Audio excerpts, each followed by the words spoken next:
True Colors, the story of Crayola. Throughout history, people have been drawn to drawing in color. There are examples of drawings as far back as 37,500 BCE, when people drew and painted objects and symbols from their everyday lives. For example, the Lascaux caves of France, 15,000 BCE, include more than 600 paintings and drawings showing all kinds of animals like horses, deer, cows, and cats. There are symbols on the cave walls too. Prehistory experts determined that these ancient painters used materials they could easily find, like red and yellow ochre. Ochre is made of minerals and clay found in the earth. The ancient Greeks and Romans, 650 BCE, also looked to the earth for drawing resources. They combined colored pigment from natural products like clay and berries with hot wax. Once cooled, they would begin to paint. When the painting was finished, they would cover the image with more hot wax, sealing it in place. It was messy and took a lot of time. This method is called encaustic painting. The word encaustic comes from the Greek language meaning to burn in. Ancient cultures also drew with charcoal. What could be easier than drawing with a charred stick? It was easy to apply and the supply was endless.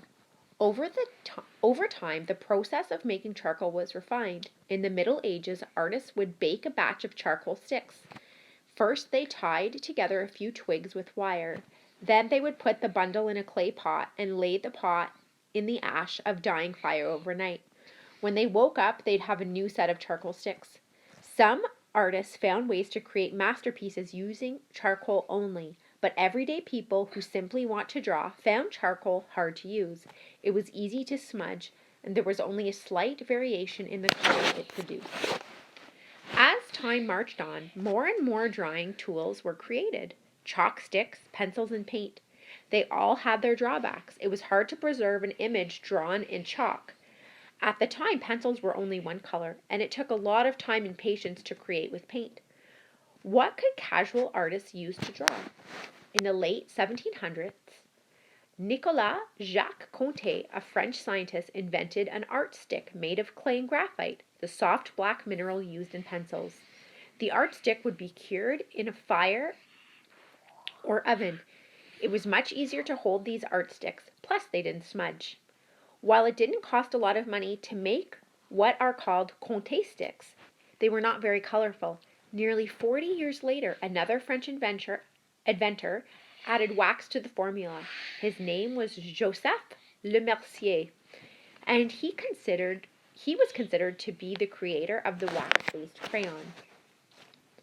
Chapter 2, Cousins in Color.